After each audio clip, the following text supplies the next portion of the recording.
she's not really been able to do either. And I feel like she hasn't broken through on major policy accomplishments. And she will, fairly or unfairly, be the most scrutinized vice president in history because she's running with the oldest the oldest president running for president. And she's also a black woman. But I think you have to be able to fairly critique the vice president of the United States without just saying it's the color of their skin or the fact she's a woman. But it is part of it.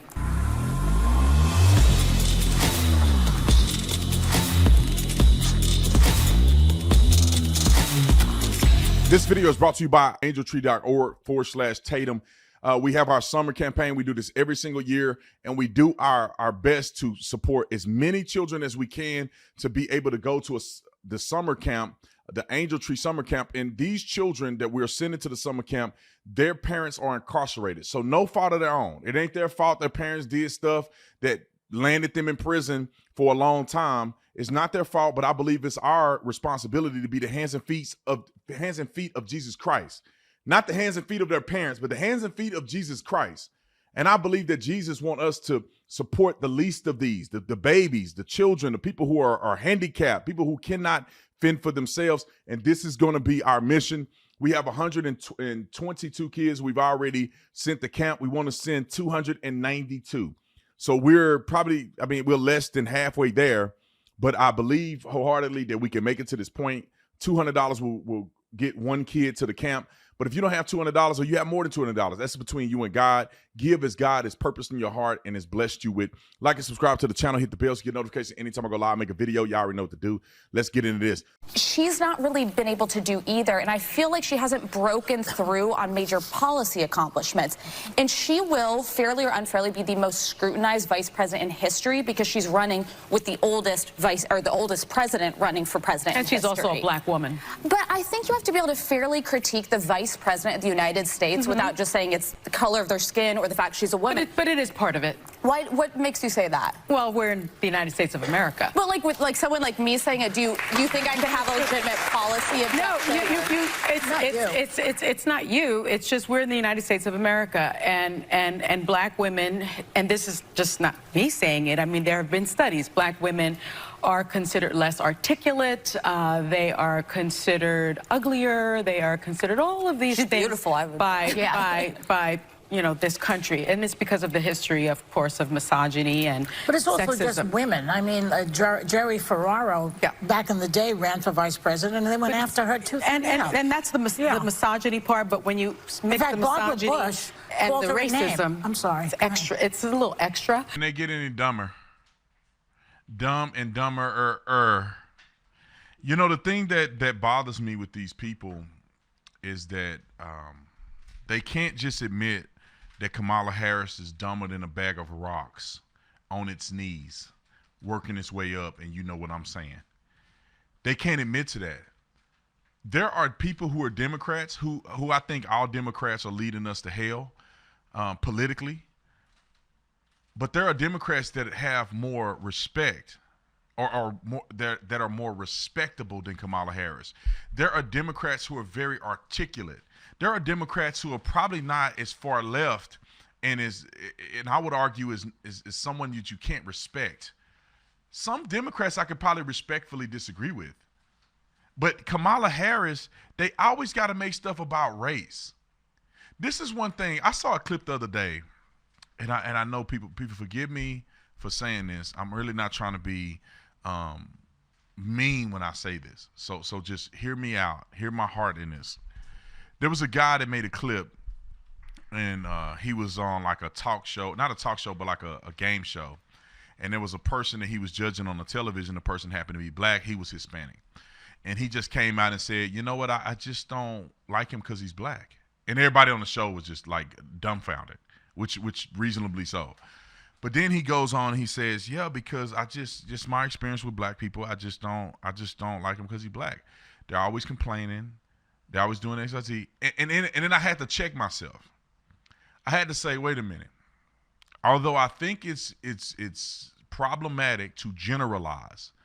When I say generalize, meaning that you believe that most black people are like this or all black people are like this without giving the man an opportunity to present his case. But the thing that I didn't disagree with was what he said about the characteristics that in some cases are displayed coming from people of black people or Americans of African descent. The biggest group of people who are complaining in America are Americans of African descent. There is no other group that can get away with saying that the reason this lady, whom is white, didn't get the job is because of black people. You can never get away with doing that. But if you're black in America, you can say the reason this black person didn't get the job because of the white man. And somehow that is acceptable. Somehow you can, that's why somebody asked me this. I said, why black people are more racist than white people are. And the reason why is because black people can openly be racist. White people have to hide it. They only can be racist in a cornfield somewhere in the middle of nowhere where one black person go through and they can yell N-word while he ride by. Black people can literally be racist on television. Now, Salem is a respectable organization and I would never do anything like this, but most radio shows, whatever, you can legitimately bash white people all day long and there will be nothing wrong with what you say. There is literally people go on television and say all white people are racist. They go on television and they bash white people and act as if, and they even say colonizers. I mean, they use all these different terms to describe white folks in such a negative, derogatory way. And they're open about being prejudiced and all. How is that even reasonable? The projection of racism onto police officers just because they're white is even more asinine. But if you're black, you can do that and get away with it. You can say the N-word, you can kill your brother and sister, and it's not even your fault. It's the white man's fault. A black man can go to La Sherelle's house, have unprotected sex with her, get her pregnant, walk out of her life, never take care of his kids, and it's the white man's fault. I'm telling you, it's the white man's fault. Because when that kid grow up and be a statistic, like we all know will happen if you don't have a strong male figure in your life, presumably your father, then you go down the path of habitual mistakes and I would argue failure in a lot of cases.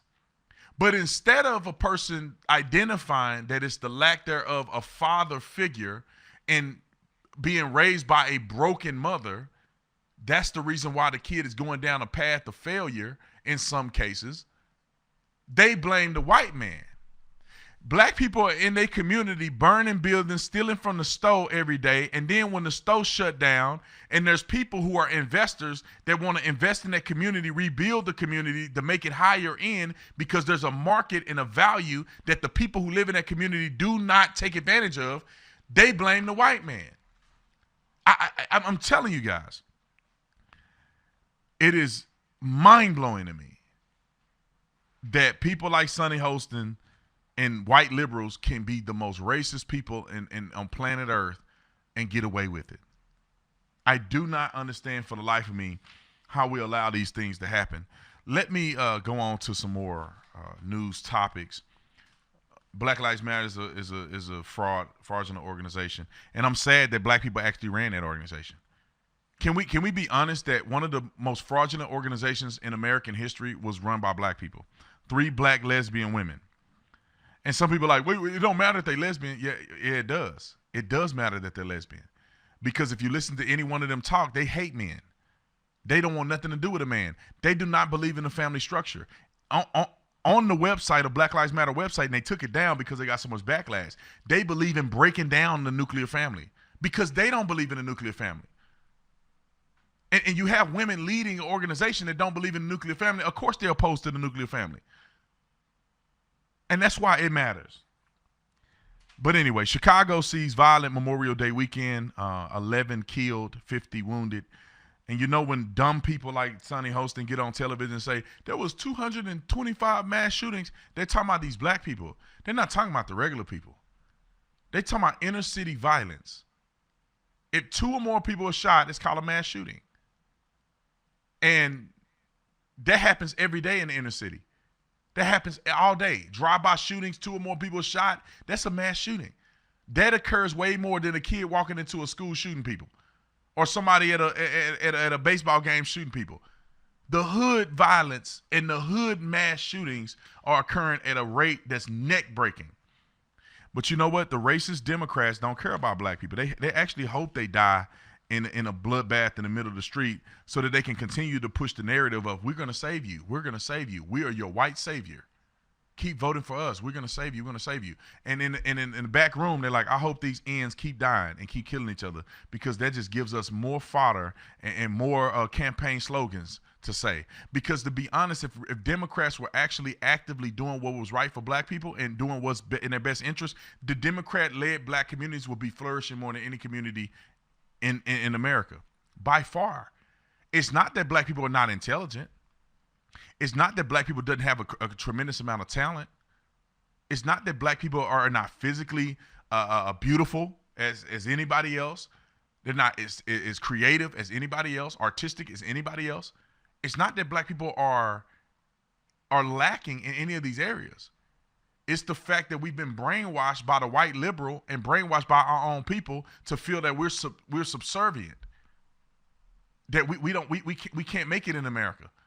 This country wasn't made for us. So our talents get suppressed, and we begin to hate our brothers instead of loving our brothers to success.